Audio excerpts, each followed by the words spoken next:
Traigo de todo, bullerengue con reggae, plátano con sandunga, café con chequere, un tumbao de quimbaya en la playa, trae con semillas de alegría que estallan. Traigo de todo, miel trienica, cumbia galáctica, cadencia tropical, sabor exótico e original. Que inovação, né? Mas inovação tem uma razão de ser. E no patrimônio cultural nós podemos pensar a inovação do ponto de vista dos seus processos e sua gestão, né? A inovação pode significar a forma como os grupos ou a comunidade são integrados no processo de elaboração das políticas públicas e de gestão do patrimônio cultural.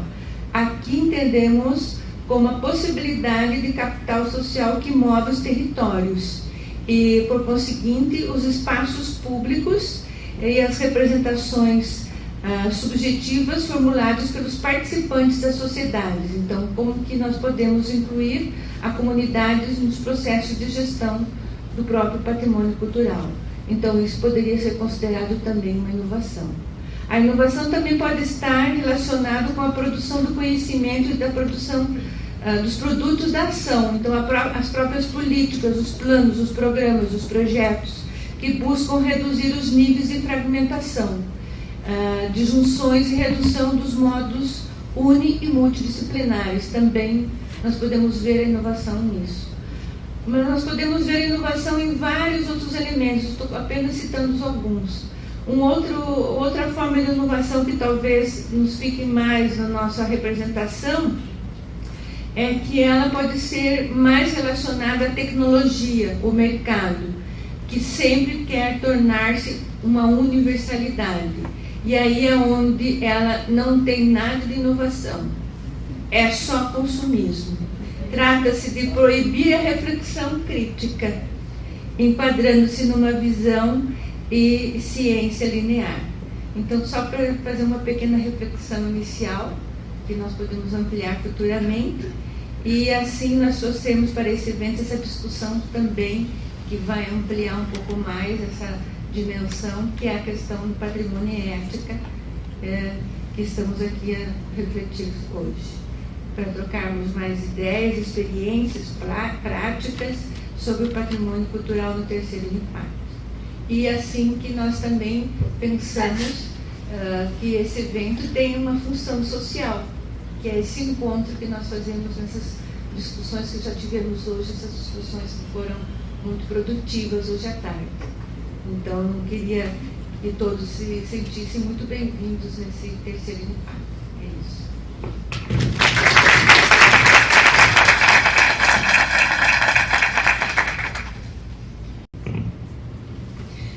Bom, boa noite a todos. Lanil, muito obrigada por essa apresentação calorosa, enfim, e por esse acolhimento caloroso que eu já me sinto muito à vontade aqui, inclusive com muitas conexões com o que eu ouvi rapidamente aqui na mesa. Espero que consiga fazer esse contato com vocês percebam as conexões que me vieram à cabeça nessa breve apresentação. É um prazer estar aqui. Há muitos anos atrás eu vim a Joinville, eu não reconheço mais, não reconheceria mais a cidade. Conheci a Univille, nós nos conhecemos na Ampu, em Florianópolis, e ficamos com vontade de estreitar esses laços. Fiquei muito feliz com o convite de poder estar aqui com vocês. Bom, e esse tema é um tema que não é um desafio, né? É claro que eu vou seguir um caminho que foi para conversar aqui com vocês, que talvez não vá, obviamente não vai esgotar, mas talvez não vá atender às expectativas, porque vou por um caminho que é muito particular meu, e do que eu achei que poderia contribuir para conversar sobre patrimônio cultural e ética, essa abrangência, com essa abrangência toda, que nos deixa até à vontade para poder seguir um caminho, né? Enfim, então, vamos lá. Pensar as conexões com o que eu ouvi falar, eu vou tentar levantá-las aqui, com o que eu ouvi na mesa, vou tentar levantá-las. E já de cara é a própria questão da interdisciplinaridade que a professora destacou. Eu estou de pleno acordo com ela, não só de um modo geral para o campo do conhecimento, para a produção de conhecimento, mas especialmente na área de patrimônio, né? Não se pensa patrimônio sem se pensar em interdisciplinaridade. A história, que é a nossa área de origem, nossa área de atuação, não esgota a possibilidade, as necessidades do campo de atuação e pesquisa em patrimônio. Então, já começa por essa conexão. Pensar em patrimônio é se envolver e refletir sobre série de políticas públicas interrelacionadas, sobre um conjunto de políticas públicas, a começar pelo turismo. A cena desenhada pelo professor Upiano Bezerra de Menezes, no artigo que ele fala sobre a constituição do campo de patrimônio, é bastante curiosa, talvez vocês todos conheçam. Ele começa o artigo dele descrevendo uma cena de uma senhora bem velhinha que está dentro da igreja de Notre Dame, ajoelhada, rezando em silêncio, e entra um guia com seus turistas que o acompanham, e na charge, ele está descrevendo uma charge, e nessa charge a observação é que a velhinha está atrapalhando o circuito dos turistas, né? Obviamente que o Piano vai destrinchar e conversar bastante sobre isso ao longo do artigo dele, mas eu acho muito emblemático essa cena para a gente pensar sobre o patrimônio. E, a meu ver, para a gente pensar sobre os novos paradigmas que ele se refere nesse artigo, isso é um pouco inspirador, né? O Piano é inspirador para todos nós, enfim, para a gente refletir sobre esses paradigmas, ou pela mudança dos paradigmas no campo de patrimônio. Mas não é só o turismo das políticas públicas que se relacionam com o campo de patrimônio. O meio ambiente é uma área de estreita relação com o campo de patrimônio. Os projetos de grande impacto ambiental e cultural, que requerem pesquisas arqueológicas, pesquisas antropológicas, medidas de salvamento e mitigação dos danos sobre populações tradicionais diante desses grandes empreendimentos, até mesmo a destruição de sítios históricos. Além do meio ambiente, a área das patentes, que envolve a política do Instituto Nacional de Propriedade Industrial, seria essa também mais uma linha de conexão e de inter-relação no campo das políticas públicas. E essa linha tem aproximado o INPI da área de patrimônio cultural, por força das novas demandas, problemas relacionados aos direitos autorais, propriedade intelectual, direitos coletivos, direito difuso. A Interpol, ou a questão da política internacional, da Polícia Internacional, né, que relaciona o IFAM com a Polícia Federal e a própria Interpol no controle do tráfico ilícito de bens culturais. Isso envolve estratégias de ação, políticas de ação que a gente desconhece a princípio, né, que a gente precisa fazer contato. A FUNAI, ou a questão das políticas indigenistas, que hoje em dia estão bastante mais próximas, ou não como política, mas enfim, da temática, ou envolve um debate entre essas políticas públicas, por conta da patrimonialização da cultura indígena e das leis especiais que envolvem esses grupos. A questão da terra com o INCRA e, associadamente, a própria Fundação Palmares, que é ligada ao Ministério da Cultura. Porque a questão agrária, a questão da terra é necessária para o cumprimento das normas da Constituição, que foi o tombamento dos remanescentes quilombos. E, portanto, é preciso que a Palmares reconheça essa titularidade daquela terra como quilombola, e o INCRA deve regularizar a posse dessa terra. É um processo muito complexo, mas que exige aos profissionais, aos pesquisadores do campo de patrimônio, conhecer e se envolver. A questão das políticas urbanas ou as políticas que o poder municipal desenvolve, o campo de ação do poder público municipal, especialmente nas cidades patrimonializadas, porque envolve um debate sobre o uso do solo, sobre a especulação imobiliária nesses centros urbanos, sobre habitação e qualidade de vida urbana. O campo da educação, que também não é o mesmo campo que o do patrimônio, mas o patrimônio, essa área, requer a formação de agentes para o sistema de patrimônio, investimentos na formação de profissionais especializados, como o curso que vocês desenvolvem, formação de professores nas licenciaturas para o ensino básico. A área de história hoje em dia está nas suas diretrizes curriculares a discussão sobre o patrimônio. Necessidade de capacitação dos detentores dos bens culturais para tornarem-se agentes capazes de acessar recursos disponibilizados pelos programas nacionais de fomento na área de patrimônio cultural. Essa diversidade de setores e problemas apontados aqui é apenas uma pequena amostra da amplitude social que a temática de patrimônio envolve na atualidade e coloca em evidência um debate crucial sobre ética na preservação cultural. Afinal, para quem promovemos as políticas de patrimônio? Sabemos, e foi dito aqui inicialmente, de uma ampliação bastante grande da noção de patrimônio cultural, né? Isso é uma fala recorrente. Agora, deu-se nos anos 80 uma ampliação dessa noção. Eu queria que a gente problematizasse um pouco essa ideia de ampliação da noção de patrimônio. Ela, a princípio, parece uma ampliação no sentido quantitativo, afinal, agora muitas coisas podem ser incluídas nessa categoria. Mas eu acho que a gente deve pensar numa ampliação, numa perspectiva também qualitativa, no sentido de que essa mudança não pode ser apenas na inclusão de mais e mais coisas nessa categoria,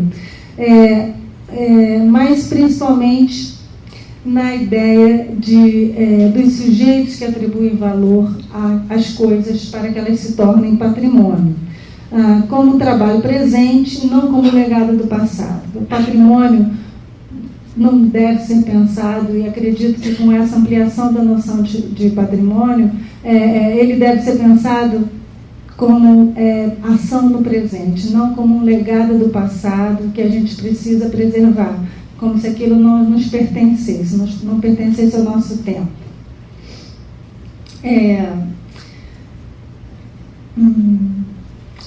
Bom, e com essas, eu pretendo apresentar aqui para vocês duas situações diferentes para refletir sobre, a partir dessa ideia de que patrimônio, a ampliação do patrimônio é muito mais do que quantitativa, mas é a inclusão de sujeitos nos processos de atribuição de valor de patrimônio, pensar sobre os novos paradigmas que isso requer, né? E que se instaure a partir desses novos paradigmas, uma outra ética no campo do patrimônio. Pensando sobre o papel social dos museus, por um lado, e depois uma abordagem sobre uma cidade específica. Pensando sobre o papel social dos museus, independentemente dos adjetivos, histórico, etnográfico, museu de favela, como hoje em dia existem vários, enfim. Diante do excesso de memórias em busca de reconhecimento na atualidade, que muitos desses novos museus surgem dessa necessidade, o foco sobre a escolha daquilo que deve compor o acervo de museus deve ser deslocado para uma reflexão sobre os novos atores com legitimidade para atribuir valor às coisas que compõem o museu, que estarão no museu. Isso seria um caminho para a mudança dos novos paradigmas nos museus. Pelo menos é disso que eu quero falar. Falo aqui de uma nova ética para o museu que deixa explícito aquilo que o canoniza. O museu é um lugar canônico. Seria possível manter seu lugar canônico ao mesmo tempo confessá-lo, entre aspas, né? A ideia é exatamente essa, é a gente, ao mesmo tempo, manter a existência, o espaço do museu como lugar de produção de memórias, pensando memórias sempre como trabalho presente, mas explicitando os processos de ação, definição, seleção que envolve o museu. Uma vez eu fui, assim, um parênteses, eu fui interpelada por uma museóloga num congresso, dizendo que eu estava contando, dizendo que eu queria destruir o lugar canônico do museu. Eu falei, e ela achou ruim, né? Eu falei, acho que é isso mesmo que eu estou querendo, então, pelo menos eu consegui provocar ela. Isso não pode ser resolvido apenas com a criação de museus variados. Então, mais uma vez, não se trata de uma ampliação quantitativa de museus. Vamos atingir todos os grupos, como a gente vai atingir todos os patrimônios, todas as possibilidades de patrimônio, ampliando quantitativamente e variadamente o que cabe nessa categoria. Não é bem isso que eu estou propondo. Os museus e seus lugares canônicos precisam se repensar, explicitar, revelar, deixar transparentes os processos de monumentalização de peças em museus. O que isso quer dizer? Bom, quer dizer que sejam reveladas as escolhas feitas hoje e os seus objetivos no sentido que dão sentido a essas escolhas. Estão conectados com o presente, esses museus e essas escolhas e esses processos, refletindo e intervindo nos sentidos e usos dos restos, traços, vestígios de um passado no presente. Um passado que é presente, que não quer passar, porque a gente quer esses objetos, esses bens na nossa vida, no nosso tempo. Pode passar o primeirinho lá. Sou eu mesmo. Desculpe. Não, será que sou eu? Essa. Bom, aí um exemplo muito simples, que é o famoso... Esse tacape é muito famoso, não sei se vocês já ouviram falar nele. Ele está no Museu Histórico Nacional, que fica lá no Rio, né? Alguns de vocês devem conhecer. Fechado numa redoma no centro da sala. Então, os modos de exibir também dizem muito sobre esses processos de canonização que eu estava me referindo. O curioso, que eu levo minha turma várias vezes, minha turma da graduação, para visitar o Museu Histórico, e eu peço para os meus amigos historiadores do museu nos guiarem. Aí eles contam, entre aspas, aqui, a verdadeira história do tacape. Que eu não vou contar para vocês, porque eu não vou saber contar como eles contam, enfim. Mas o que mas no museu, isso que está escrito em vermelho é a legenda de um catálogo, é apenas isso que é dito sobre o tal do tacape, né, do tacape do Tibiriçá.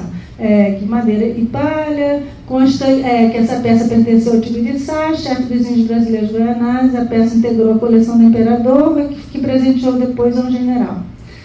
O que isso tem a ver com a nossa existência? Muito pouca coisa, né? Como poder contar sobre essas peças sem deixá-las num passado remoto e distante, né? Como conectá-las com o nosso presente. Acho que uma das formas para fazer isso seria a pensar na biografia das peças. As peças têm suas vidas próprias, desde a sua produção, da sua circulação, da sua entrada no museu, dos usos feitos dentro do museu, aquelas que ficam esquecidas, aquelas que circulam em outros espaços, enfim. A investigação histórica que seria a biografia das peças, a investigação histórica que leva a conhecer o percurso dos objetos a ponto de alcançar a sua individualidade, a quem pertenceu, em que cerimônia foi utilizado, como ingressou no museu, etc. Esse seria um caminho para restabelecer vínculos entre esses acervos e os grupos sociais na atualidade. talvez o tacape do Tibiriçá não consiga chegar nesse ponto, né? Mas a desmonumentalização do tacape seria interessante, porque parece que é uma lenda atrás da outra, que ele não foi... A história inicial é que o próprio Tibiriçá doou ao imperador, e depois é suspeitíssima essa história. Então, desconstruir essa monumentalidade dada ao tacape já seria uma forma de trazê-lo para o presente, né? Mas eu pergunto, como fazer isso para além do tabaco e do Tibiriçá? E o antropólogo João Pacheco de Oliveira, lá, que é antropólogo do Museu Nacional, não do Museu Histórico Nacional, né, do Museu Nacional, na Quinta da Boa Vista, ele aposta na mudança de paradigmas como o único caminho para que uma nova prática museológica se instaure. Essa mudança, para ele, requer dos pesquisadores, historiadores, antropólogos, museólogos, o exercício de uma historicização radical e profunda, que seria aquela que eu me referi antes, que eu denominei de biografia das peças. Para Oliveira, um processo investigativo dessa dimensão quer desvendar as muitas histórias esquecidas e silenciadas, bem como explicitar a individualidade dos personagens e a multiplicidade de suas orientações. Há quem diga que o museu perde assim a sua função. Quero descanonizar o lugar do museu, quero desmonumentalizar suas peças. Eu estou desmontando todo o arcabouço que garante a existência do museu. Talvez sim. Eu não, né? O João Pacheco, eu estou seguindo as ideias de João Pacheco e de vários outros intelectuais que refletem sobre isso. Mas talvez sim, talvez seja desmontar, mas talvez seja criar uma outra concepção de museu, né? Por que não? Como é que eu mudei? Bom, eu até preferia mostrar essas duas antes, que a Elaine se referiu ao projeto de extensão que a gente realizou no Museu Nacional, e o que foi muito interessante, foi em parceria com o João Pacheco de Oliveira, muito interessante porque o João tem uma longa trajetória com os povos ticuna, e ele trouxe o ticuna para o museu para dedicar peças e para conversar sobre as peças. Nesse movimento, o que se percebe é que o museu desconhece muitas coisas sobre as peças, e os índios, aquele grupo, pode ajudá-lo a compreender, a conhecer, e o caminho inverso também se dá. Alguns indígenas eles não desconhecem a peça, não sabem mais o que ela é, para que ela servia, e o museu pode oferecer alguma documentação, alguma explicação a respeito disso. Então, essa mudança requer dos pesquisadores, historiadores, antropólogos, acho que eu já li isso, o exercício de uma historização radical profunda. Bom, para Oliveira, esse processo investigativo, nessa dimensão, quer desvendar as muitas histórias esquecidas, silenciadas, bem como explicitar a individualidade dos personagens e a multiplicidade de suas orientações.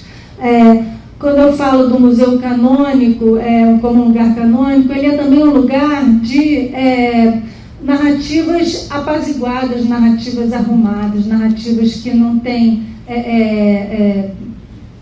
problemas, contradições. E a proposição do João Pacheco é justamente deixar aflorar as contradições, os entendimentos diferenciados e mesmo as disputas. A vontade de alguns indígenas que suas peças retornem para suas terras, e a obrigação dos museus hoje, os museus do século XXI, refletirem e discutirem sobre isso, né? São duas imagens da sala de povos indígenas do Museu Nacional, uma sala pequena do conjunto do museu, embora o acervo deles seja imenso. E aqui eu encontrei o cartaz, uma referência a essa exposição, montada em parceria com o Museu da Amazônia, que eu não estou enxergando o nome, Isso. E o que é interessante é que esse projeto também envolveu um trabalho junto com os índios.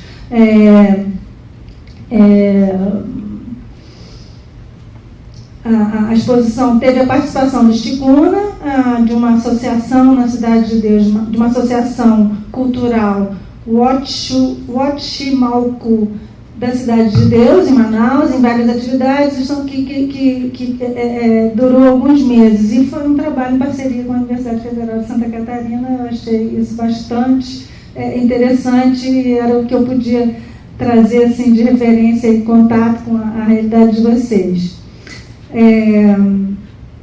No âmbito das políticas de patrimônio, por outro lado, aí seria a segunda. Então, sobre museus, eu queria pular agora para uma perspectiva sobre as políticas de patrimônio, estritamente falando, no sentido estrito, que são aquelas que tombam e protegem bens culturais de natureza material ou registram e salvaguardam bens de natureza imaterial. E para falar dessa outra situação, dessa outra perspectiva, eu acredito que a noção de referência cultural pode contribuir para a gente pensar também mudanças de paradigma nessa frente, né? Nesse campo. A noção de referência cultural conecta as pessoas com seus fazeres, que confere sentido às suas vidas. Essa noção é aplicável a bens de qualquer natureza, material ou imaterial, não está relacionada especificamente aos bens imateriais, embora hoje em dia seja muito colada uma ideia a outra. Ela é introduzida nos debates, nos projetos, nas ações, nas pesquisas no campo, principalmente com a intenção de discutir a lógica de atribuição de valor e sentidos aos bens. Essa é a grande, no meu entendimento sobre essa categoria, que foi historicamente construída, não vou entrar nesse percurso agora, a grande contribuição que essa noção nos traz é que ela coloca em discussão justamente quem são os sujeitos de atribuição de valor aos bens e às coisas que as tornam patrimônio. Afinal, tudo aquilo que é definido como patrimônio é resultado de uma ação de escolha, de atribuição de valor, de distinção, de seleção. E é sobre esses processos que devemos nos debruçar. O exemplo que eu vou trazer aqui é um exemplo que não tem nada a ver com vocês. Eu espero que isso seja bom, não seja ruim, porque eu não sei falar do patrimônio de vocês. Eu preciso aprender com vocês. Sobre uma cidade que eu trabalhei, que foi a cidade de Cachoeira, na Bahia.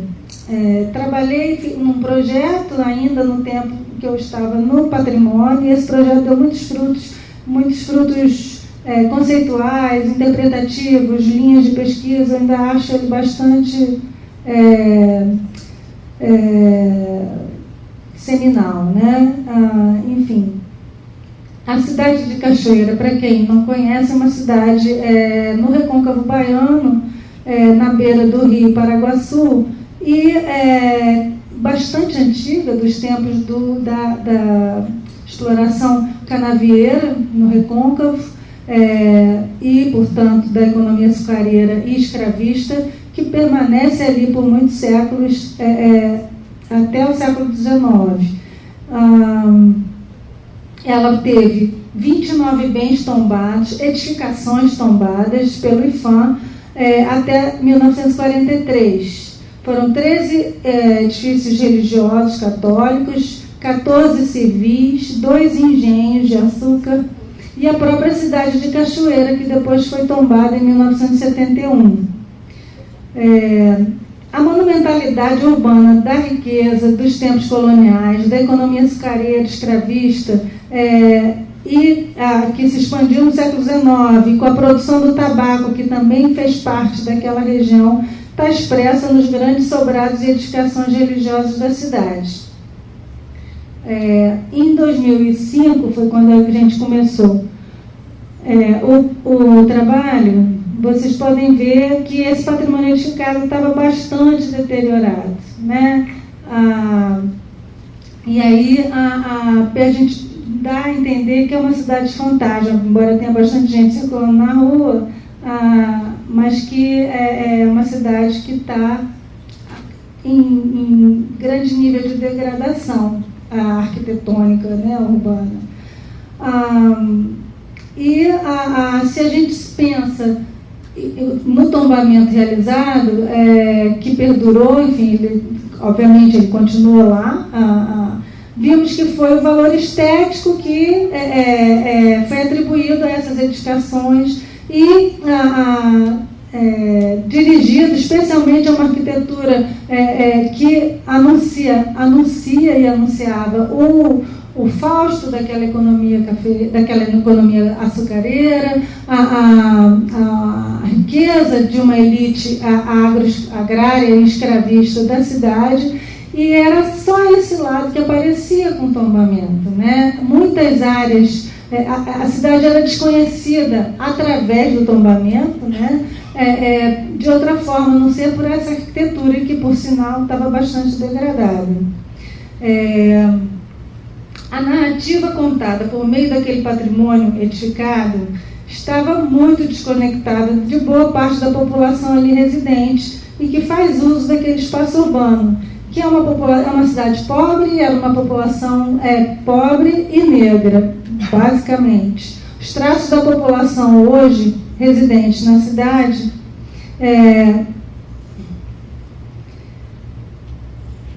eram outros. Enfim, observando aquela mesma cidade sobre outro foco, revela-se os usos da cidade, os sujeitos que nela circulam se apropriam do seu espaço.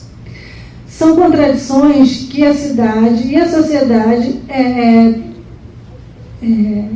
detêm, que estão intrínsecos à própria lógica em que vivemos o mundo hoje. Portanto, essas contradições precisam aparecer nas ações de patrimônio, nas ações de preservação do patrimônio cultural.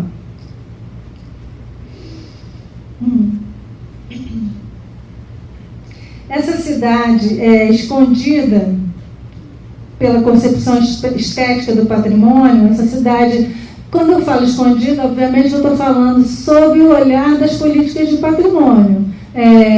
Talvez esse patrimônio edificado e destruído tivesse escondido para essa população que eu vou mostrar para vocês. Talvez eles ignorassem essa área da cidade como patrimônio deles.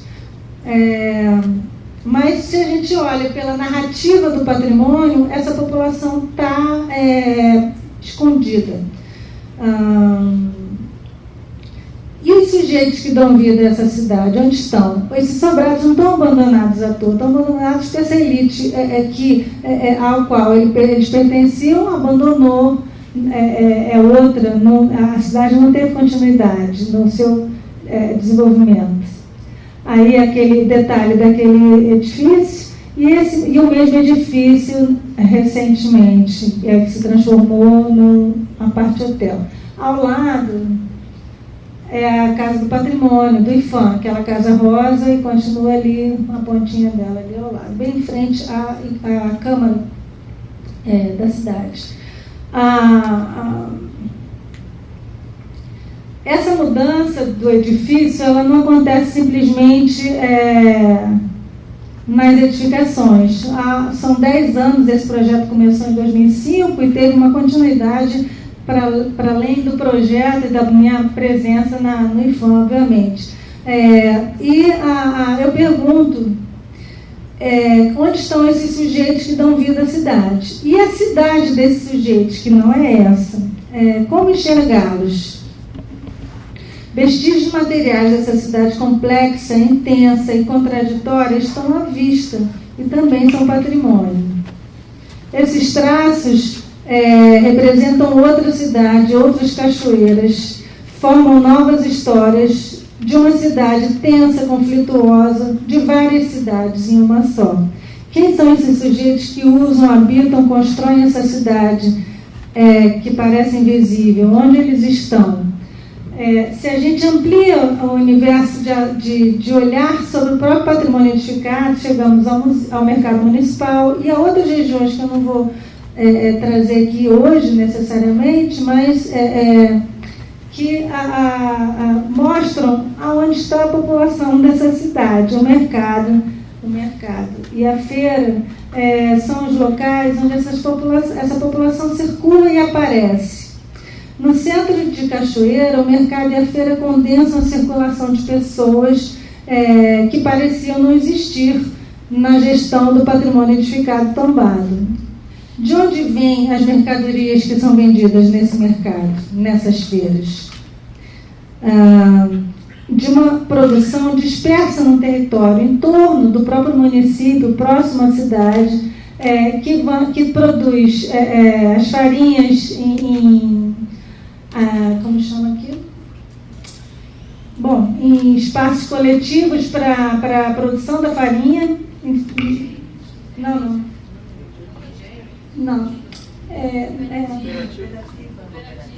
É uma cooperativa. O lugar em si tem um nome, que agora me escapou. É exatamente um lugar de cooperativa, uma região de produção de farinha bastante grande e variada. E também de produção de outros materiais. A farinha numa região próxima à cidade, que chama-se Belém da Cachoeira, e os camarões, mariscos e tudo mais que se pode extrair das regiões de mangue são trazidos da região do Iguape, também parte do distrito de Cachoeira, e vendidos aí na feira. E outros vários produtos. Você tem o fumo de rolo, o tabaco, enfim, uma diversidade de dendê feitos de forma artesanal, também da região do Iguape, enfim. A área do Iguape é uma reserva extrativista registrada, né, oficial, então a gente vai ver ali as conexões entre políticas públicas diferentes, vou falar disso, e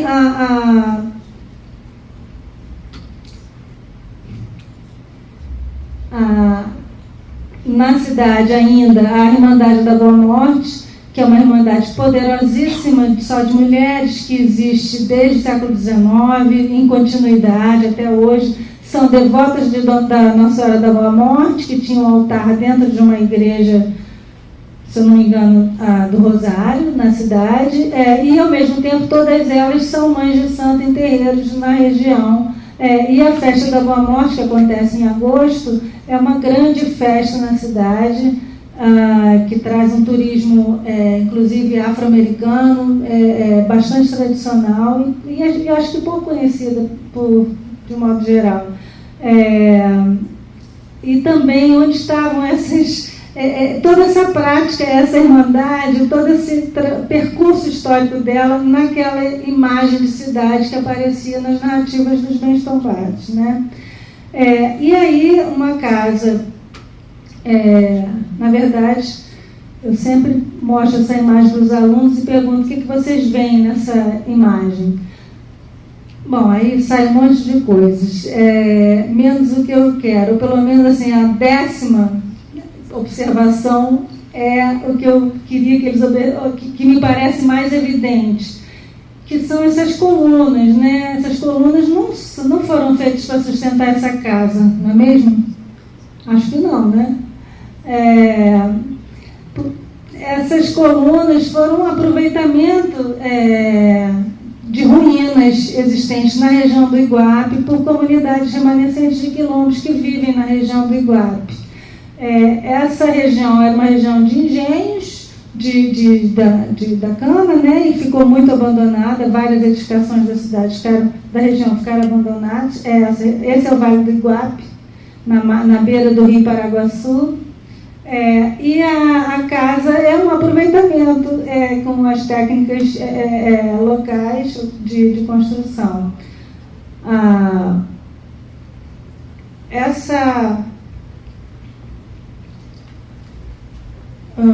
essa população que vive na região do Iguape, então, o Iguape, Santo Antônio do Iguape, é também distrito da cidade de Cachoeira, ou seja, o município de Cachoeira tem um centro, a centralidade do mercado e da feira, traz essa população de todas essas regiões para ali, semanalmente, para vender seus produtos. E circulam e fazem uso da cidade, enfim, e festas e vários eventos na cidade. Essa população do Iguape é uma população que permanece naquela região, a população tem mais de 10 comunidades remanescentes de quilombos ou comunidades quilombolas na região, já reconhecidas pela Fundação Palmares, em processo de regularização da terra pelo INCRA, tem uma história estreitamente vinculada ao centro urbano da cidade e que desaparece nas narrativas da cidade. Uma história que é uma relação com a cidade que é histórica, que é de longa duração, se a gente pensar como aquelas comunidades se constituíram naquele lugar. E um detalhe interessante também em relação a essas populações é que elas, há 10 anos atrás, em 2005, não tinham energia elétrica. Ela fica muito próxima da cidade, mas o deslocamento dela para a cidade é muito difícil. Era muito difícil, estradas que alagavam, falta de energia elétrica, então eram populações efetivamente isoladas. Essas populações, só que esse rio lindo, maravilhoso, essa foto bonita, nossa antropóloga fotógrafa, que é a Renata Gonçalves, que fez lindas fotos nesse projeto, está assoreando, o rio está muito assoreado, e o percurso que era feito de barco de Salvador para Cachoeira está sendo impossível de ser feito por conta do assoreamento do rio. Então é uma população que vive, aquela população do Iguape é a população que vive da mariscagem, que vive da exploração da reserva extrativista que eles têm, né, reconhecida pelo Ministério. Está perdendo o seu meio de vida, que é a mariscagem, porque o rio está assoreando por conta de uma reserva hidrelétrica construída rio acima, ameaçando até mesmo o modo de vida dessas populações. Então, são muitas políticas públicas envolvidas e que se contradizem, que se enfrentam, né? Essas populações, portanto, correm o risco de ter a sua forma tradicional de vida atingida drasticamente pela alteração definitiva da biodiversidade dos manguezais, pela consequente impossibilidade da manutenção da atividade da mariscagem naquele lugar. Bom, patrimônio. Agora, seguindo para um encaminhamento para concluir. Patrimônio é passado que se derrama no presente, invade o presente, e às vezes em memórias despertadas pelos sentidos no corpo, como uma lembrança olfativa, indícios de outras temporalidades, e ao mesmo tempo tão presente, que nos enraiza no nosso tempo. Pensar em patrimônio é sempre pensar no presente, pensar nas suas apropriações hoje, no que ele faz sentido para as pessoas, para os sujeitos hoje. No museu ou na cidade, o direito à memória é base para uma política cidadã de patrimônio. Cabe a nós produzir conhecimento sobre objetos, a biografia dos objetos, sobre fazeres, sobre práticas culturais, a partir da perspectiva desses sujeitos. Portanto, a partir daquele conceito de referência cultural que eu me referi antes. No papel transformador da produção do conhecimento, no qual eu acredito, como subsídio concreto e efetivo para a transformação social, para a implementação de políticas de inclusão de grupos marginalizados, populações desconectadas, excluídas. Esse exemplo do Iguape é muito evidente, ainda que historicamente enraizados em seus territórios, como a população de Cachoeira, ou historicamente apartados dos seus objetos, como os indígenas dos museus. Numa perspectiva da descolonização, hoje em dia, que tem sido mais trabalhada e que merece reflexão, Eu poderia até perguntar, excluídos de quê? Né? Afinal de contas, eles estão enraizados no território deles e ali permanecem. Só que a energia elétrica não chegava àquele território e muitas outras formas de exclusão, pensando em serviços e nessa sociedade nacional, atinge essas populações. Então, são excluídas por esse lado. Por outro lado, é preciso pensá-las como perfeitamente incluídas e adaptadas, pertencentes ao seu próprio território, né? Portanto, não estão excluídas nesse sentido. Essa aparente contradição, essa ambiguidade tem que nos provocar para a gente sair desse lugar colonial, de pensá-los como excluídos e partir para pensar nos saberes que eles têm para nos informar, né? Os sujeitos produtores, e aí cujas memórias estão em jogo, e aí estou falando desses excluídos, né, que eu me referia, os índios ou a população do Iguape, no centro das finalidades da preservação. Bom, esses sujeitos produtores estão no centro das finalidades da preservação cultural e devem nortear as reflexões e subsidiar e dar sentido às políticas públicas. Esse seria o caminho para um novo paradigma, que tanto o Piano Bezerra de Menezes quanto João Pacheco de Oliveira falavam. Esses novos paradigmas estão aportados numa ética no campo do patrimônio com foco na cidadania, construída a partir da garantia do direito à memória de todos, inclusive dos grupos historicamente invisibilizados, silenciados ou desclassificados das políticas públicas. A inclusão desses grupos deve se dar como conquista emancipatória. Isso quer dizer que não se trata de incorporá-los à sociedade nacional, ou de enquadrá-los em uma lógica que não lhes diz respeito.